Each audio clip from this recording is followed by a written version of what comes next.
Hello, my little horrorlings. Welcome back to my channel. I hope you've been sleeping well.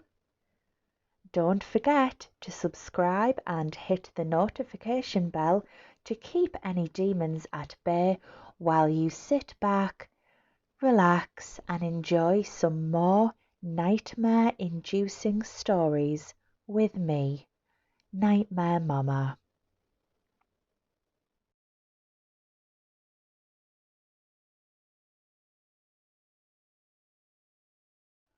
I was invited to a wedding in historic Virginia City, Nevada.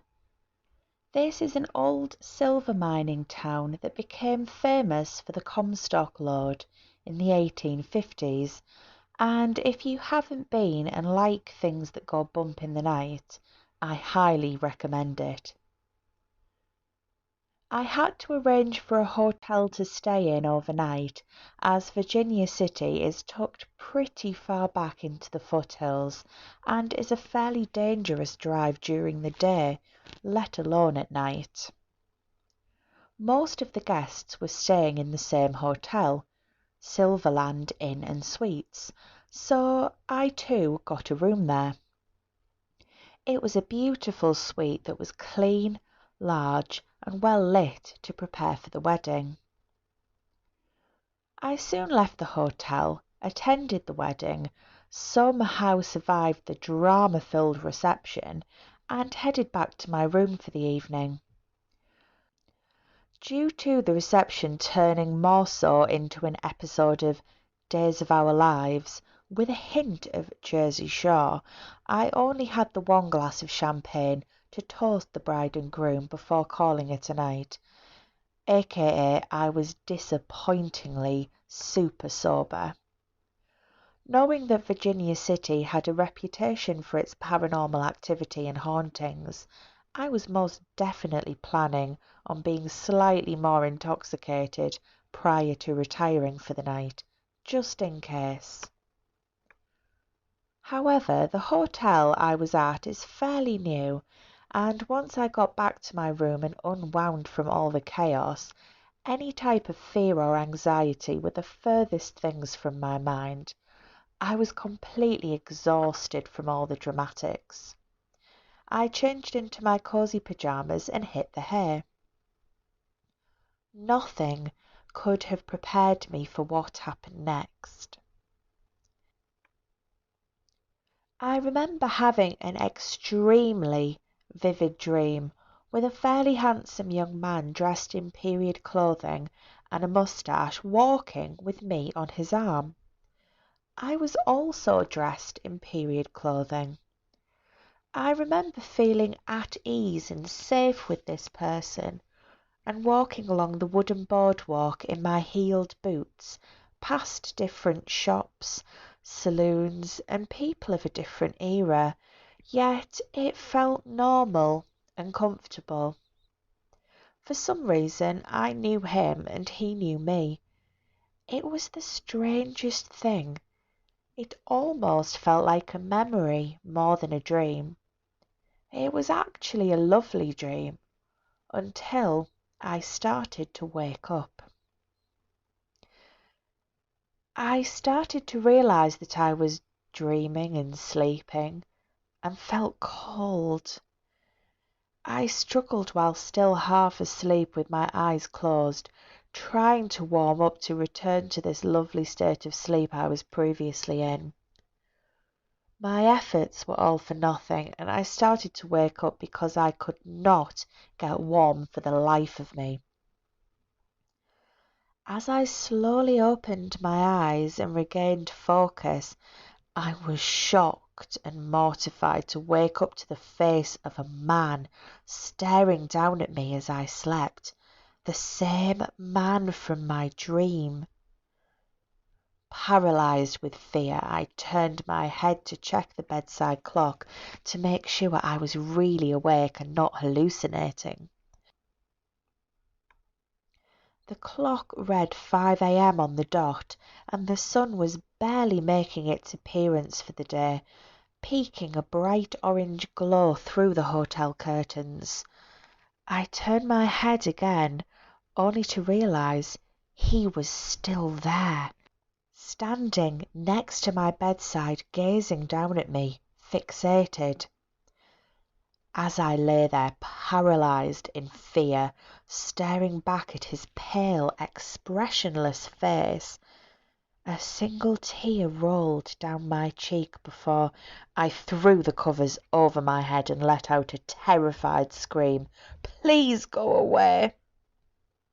I began sobbing, curled up in the fetal position, and was waiting for something terrible to happen. After a few seconds had passed, I lifted the covers again, and I was very much alone in my room. I jumped out of my bed and immediately checked my entire room. It was empty. I opened my hotel room door just in time to see Mark, a sheriff and fellow wedding guest, beeline towards my room. He said he heard me from 4 doors down, and I began bawling and told him what had happened. At this point, other hotel room doors are opening and people are peering out to see what all the commotion is about in the hallway. Mark reassured everyone it was fine and he had it handled, so they all retreated back to their rooms. I refused to allow Mark to leave me alone in my room, and he slept on the foot of the massive Egyptian king bed as I tried to go back to sleep and calm down. When I woke again at 8 a.m. to Mark making coffee and asking if I was okay, the only thing I could tell him was that it was the scariest, weirdest thing that I have ever encountered to date, and I couldn't get the name Henry out of my head. He joked and asked if I was sure it wasn't Casper, and we had a good giggle, though mine was more nervous in nature. He stayed in my room while I packed and got ready to leave, not once wavering or making me feel bad about being so freaked out. We got down to my car, threw in my bag and walked over to one of the saloons that was open for a Bloody Mary and breakfast before leaving. While in there, an old-time song started playing that gave me chills and made me edgy all over again. It was a song called Red River Valley. We skipped the Bloody Mary. I inhaled my French toast and got out of there.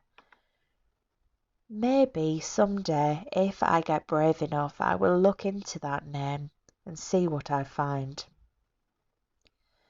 If I ever stay the night in Virginia City again, I'm bringing a loaded flask and a roommate.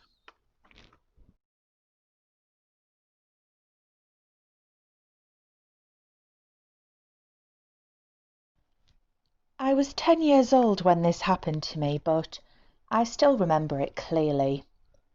My sister was on a travelling softball team, and when we stayed at hotels, they weren't exactly the nicest of places.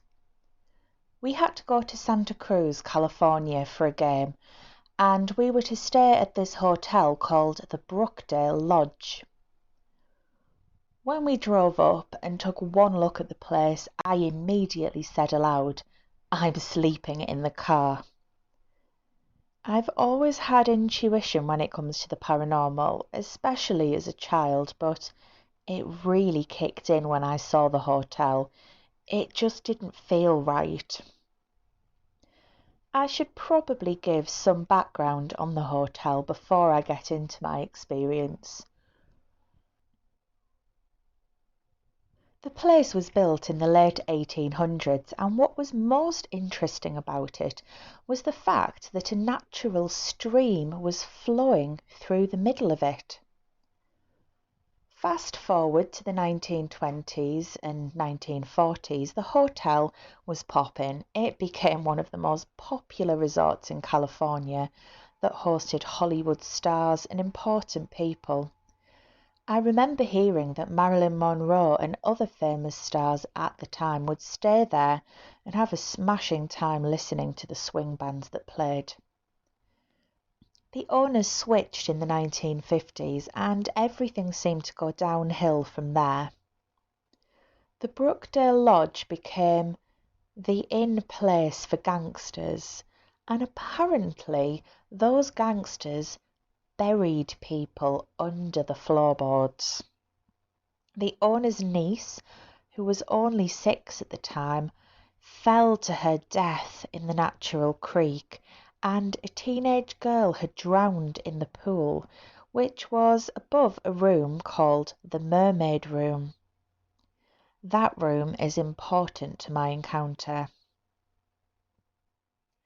The owner's niece is seen all over the hotel and likes to play tricks on the guests by unrolling their toilet paper, apparently.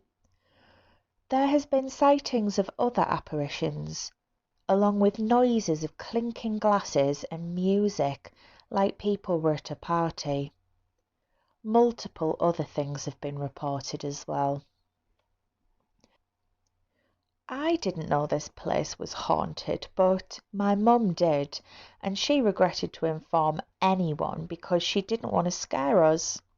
So one day my mum and I went exploring the hotel and we came to the Mermaid Room, which is quite a weird room because you can see people in the pool through a large glass, but they can't see you. We were the only ones in there, and I slowly began to hear music. So I asked my mum if she heard it, and she said yes. Right after that, I started to see people ballroom dancing in front of me. They almost looked real, but they were in clothing that was not from this era.